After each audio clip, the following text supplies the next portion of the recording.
गुरुजी के श्री चरणों पे नमन जी। गुरुजी मैं दिल्ली से आया हूँ और मुझे आए हुए 1 महीना हो गया वृंदावन में।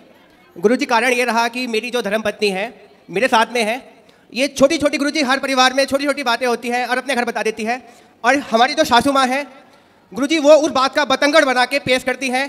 और जब बात होती है मैं इससे कहता हूँ कि कम बात कर, लेकिन मेरे पीठ पीछे ये बात कर लेती है। और जैसे ही बात होती है गुरुजी बात का बतंगड़ बन जाता है। और गुरुजी बात का बतंगड़ ऐसा बना कि एक दिन मेरे ससुराल पक्ष से पूरे के पूरे गुंडे लोग आए और गुरुजी मेरे घर में टीवी तोड़ गए, मुझे पीट गए। और गुरुजी मेरे सिस्टर के बारे में अनाप शनाप बक के गए, मेरी फैमिलीज के बारे में अनाप शनाप बक के गए। गुरुजी मेरे पापा आर्मी से रिटायर्ड हैं, समाज में उनकी बहुत प्रतिष्ठा है, बहुत नाम है। गुरुजी मेरी सारी इज्जत, मेरे पिताजी की इज्जत गुरुजी पानी में मिल गई। मैंने दिल्ली छोड़ दी और मैं कभी गुरुजी दिल्ली में अपनी शक्ल नहीं दिखा सकता। मैं पेशे से योग शिक्षक हूँ, मैंने दिल्ली में केंद्रीय विद्यालय में योग कराता हूँ। गुरुजी मेरा सब बर्बाद हो चुका है, लेकिन मेरी धर्मपत्नी मेरे साथ है, इस बात का मुझे गर्व है। लेकिन गुरुजी मुझे ऐसा लगता है कि अभी तो ये बात नहीं कर रही है, लेकिन जैसे ही एक दिन इसकी अपनी मम्मी से अभी भी बात होगी वैसे ही कहीं ना कहीं ये झूठा मुकदमा, गुरुजी बहुत कोशिश करी इनके घर वालों ने इसको कन्वेंस करने की, झूठा केस कर दे। बात कराओ। राधे राधे गुरुजी। क्या नाम है आपका? नेहा। तो आप अपने पति को क्यों पिटवाना चाहती हो? मैंने नहीं पिटवाया इनको। फिर आपके ससुराल मायके वाले तो आके पीट गए इनको। कौन थे वे जो पीटने आए थे? कौन थे वो? क्या लगते थे आपके रिश्ते में? बताओ बताओ, उनको ही बताने दो। कौन थे वो? चाचा और पापा थे, आए तो बात करने के लिए थे। हाँ, फिर बताओ बताओ। गुरुजी बात हुई, इसके चाचा ने मुझे फोन किया और कह रहा नेहा से बात कराओ, आपने उसे मारा पीटा है। आप इनसे बात कराओ। बेटा देखो, पिता कब तक काम आएगा और चाचा कब तक काम आएंगे। तुम जरा जाके ससुराल अपने मायके में रहने लग जाओगी ना, तो 4 दिन बाद 10 दिन बाद तुम्हारी भौजाई तुम्हारा भाई ताने मारने लग जाएगा। बाप जब तक जिंदा है तब ठीक है, पर एक दिन मरना तो सबको ही पड़ता है जी।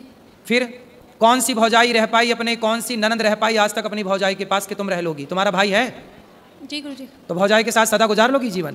ताने मारेगी तुम्हारी भौजाई, आ गई अपने पति की तो हो ना सकी तो मेरी हो जाएगी, ऐसा ना बोले तो कह देना। बेटा नारी का पति ही सब कुछ है ना। तुम्हारे पिता ने तुम्हारा दान कर दिया, कन्यादान, अब तुम्हारा पति ही सब कुछ है। और पति को अपने मायके वालों से पिटवाओगी, यदि ऐसा कुछ हुआ तो बहुत गलत जाएगा मैसेज। आप पति पत्नी दोनों खुश रहो, है ना। और आपको ना अपनी माँ, आज पता है जितने तलाक होते हैं, आप मानती हो इस बात को कि 95% तलाक लड़की की माँ की गलती से होते हैं? पता नहीं लड़की की माँ, लड़कियों से मोह भंग ही नहीं होता। जब इतनी बात करनी थी तुम्हारी माँ को तुमसे, तो फिर ब्याह ही क्यों किया? घर पे ही रखती अपनी बात, दिन रात करती तुम बात, क्या दिक्कत थी? क्यों ब्याह किया फिर? रुको बेटा रुको, तुम लियो। इसका मतलब ये हुआ, आप मानती हो इस बात को कि बहुत सारी माताओं की गलती से, माँ की गलती से बेटियों का तलाक हो जाता है? जी। आप मानती हो? हाँ। उसमें से एक आप भी हो। आपकी जो माँ है ना, माँ कैसी होनी चाहिए? अरे माँ ऐसी होनी चाहिए कि पति पत्नी में लड़ाई हो तो माँ कहे कि बेटा ये तो सबके घर होती है, इस धरती पर ऐसा कौन पति पत्नी है जिसमें कभी लड़ाई झगड़ा ना हुआ हो? जी। सबके होता है। इसका मतलब ये थोड़ी कि माँ तुमको बोला आजा बेटा मैं देखती हूँ दामाद को मैं पिटवाऊंगी।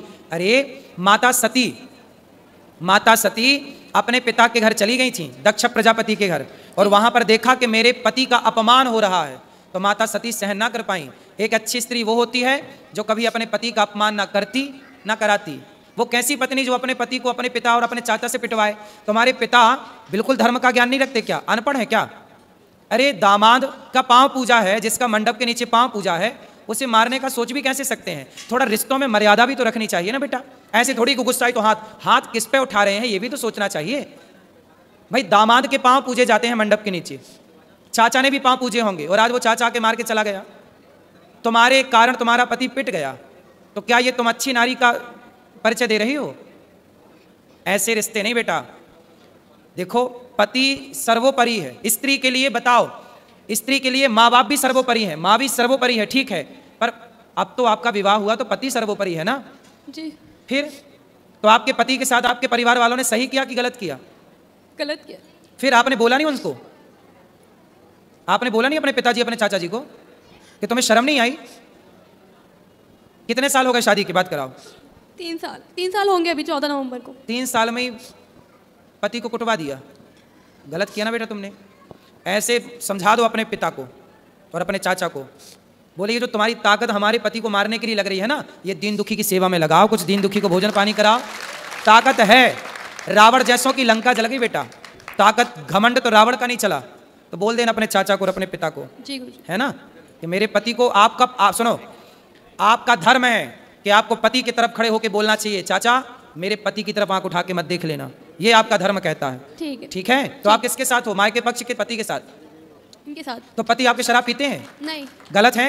नहीं। आपको प्यार करते हैं? बस एक्सेस बोलते हैं, बहुत ज्यादा एक्सेस बोलते हैं, जरूरत से ज्यादा बोलते हैं। अभी बेटा शादी के 3 साल हुआ है। 3 साल में ना बेटा, आम का पौधा लगाओ तो उसको भी 5 साल लगते हैं, तब वो फल देता है। क्यों जी, आम का पेड़ कितने साल में फल देता है? 5 साल में। बेटा भी तुम्हारी शादी के 3 साल हुए हैं, शादी को थोड़ा मैच्योर तो होने दो, रिश्ते को पकने तो दो। जब पकेगा, जब एक दूसरे को समझोगे। अब तुमने उसे ऐसा करा दिया तो उसके अंदर तुम्हारे प्रति क्या श्रद्धा रहेगी? अब तुम हमें पिटवाओ और फिर हमसे उम्मीद करो कि हम तुमसे प्यार करें और तुम्हारा सम्मान करें। बेटा सम्मान दोनों तरफ से होता है। जब तुम सम्मान करोगी ना तो हम भी करेंगे, और तुम हमें गाली दोगी तो फिर हमसे सम्मान की कामना मत करना, ठीक है? गुरुजी एक बात और कहनी थी। और सुनो, तुम भी कितना बोलते हो, पत्नी को क्यों इतना उल्टा सीधा बोलते हो? गुरुजी मैं ऐसा कुछ नहीं बोलता, मैं बस ये बोलता हूँ कि बस अपनी मम्मी से उतना ही बात कर। गुरुजी मैं कभी जाने को मना नहीं माँ करता। से बात करती है बेटी, इसमें बुराई क्या है? माँ से तो हर बेटी बात करती है। गुरुजी और शादी के 3 साल हुए हैं, थोड़ा अभी तो उस घर से निकल कर इस घर में आई है, उसको भी तो थोड़ा मौका दो। गुरुजी कॉलोनी में ये बोलती है कि मैं हिजड़ा हूँ। कौन बोलता है? इसकी मम्मी। और हमारी बच्ची हो गई, पूरी कॉलोनी में ये बोलती है, ये दवाई खा खा के गुरुजी पता नहीं क्या क्या बोलती है। गुरुजी मेरे को इतनी शर्म आती है कि मैं गुरुजी बता नहीं सकता, आप पूछो गुरुजी। क्यों बात कराओ? तुम अपनी माँ को बताओ ना बेटा, है ना? तुम्हारी माँ ऐसा बोलती हिजड़ा है, ये सब नहीं बोलना बेटा। माँ को समझाओ कि माँ तुम अपना काम करो। गुरुजी मैं आपसे एक बात पूछना चाहती हूँ कि क्या कोई माँ बाप ये चाहेंगे मेरी लड़की का घर टूट जाए? कोई माँ बाप नहीं चाहते गुरुजी। बेटा बहुत माँ बाप की गलती से ही टूटता है, ये क्यों नहीं सोच रही हो? नहीं वो बात आपकी ठीक है, लेकिन वो नहीं चाहते। कुछ ऐसे रीजंस रहे हैं, कुछ ऐसी बातें रही हैं कि उनको ये स्टेप, मैं मानती हूँ कि ये चीज़ गलत थी, उनको नहीं करना चाहिए था, ये बहुत गलत था, लेकिन मुझे नहीं पता क्या सोच के उन्होंने ये किया।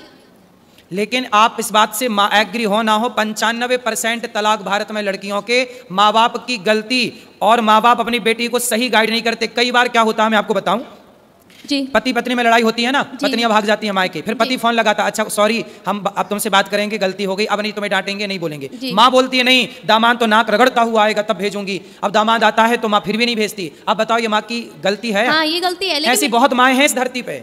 है गुरुजी, लेकिन कुछ गलतियां इनकी भी हैं। बिल्कुल ये भी होंगी, गाली देती हैं, इनकी भी गलतियां होंगी। ये भी गाली देते हैं माँ बाप को। भाई माँ बाप तो माँ बाप है ना गुरुजी, चाहे कैसे भी है लड़की के, लेकिन है तो माँ बाप ही। इनको गाली देने का क्या राइट बनता है? बिल्कुल। क्यों तुम गाली देते हो इनके माँ बाप को? गुरुजी वो दारू पीते हैं। कौन? और इसके जो पिताजी हैं तो वो अपने पैसे से पीते हैं। गुरुजी दारू पी के वो गाली गलौज करते हैं। गुरुजी करने तो कुत्ता भौंके तो मुंह में टेप लगाने जाओगे क्या? गुरुजी मैं पढ़ा लिखा शिक्षित, मैं योगा टीचर, मैं तो गुरुजी लोगों को ज्ञान और देता हूँ योग का, मैं गाली नहीं देता। तो सारा संसार दारू पी के गाली दे रहा, तुम सबका ठेका लेके बैठोगे? गुरुजी मैं ब्लॉक कर देता हूँ उनको कि कॉल मेरे से बात ना हो, तो फिर वो ये बोलते हैं कि नंबर यहाँ पे आप भी गलत हैं। सास ससुर को गाली क्यों दोगे?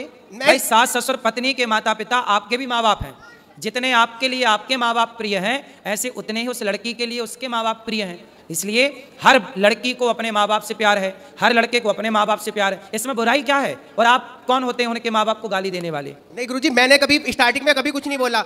वो फोन करते हैं, बेटी से बात करा, मैं कराता हूँ, फिर दामाद से बात करा, और एकदम से अपशब्दों का यूज करने लगते हैं। गुरुजी कोई बात नहीं, वो भी तो तुम्हारे माँ बाप हैं। जैसे माँ बाप की 2 डांटें सुन लेते हो, सुन लिया करो। रिश्ते थोड़ा सहनशीलता से चलते हैं। 2 बातें तुम सुन लो, तुम काहे इतना हाइपर हो जाते हो? 2 बात तुम्हारी सुनने की क्षमता नहीं है। अरे पत्थर को छैनी और हथौड़ों की चोट पड़ती है, तभी वो पत्थर भगवान बन के पूजता है। गुरुजी मैं होली पे गया, होली पे उन्होंने फोन करके बुलाया, मैं अपने दोस्त को लेके गया ससुराल के अंदर, और गुरुजी मेरे दोस्त के आगे उन्होंने गालियां देना चालू किया। सब छोड़ो, अब प्रेम से रहो तुम दोनों, है ना, और आपस में बिल्कुल ना लड़ना। ठीक है, राधे राधे गुरुजी।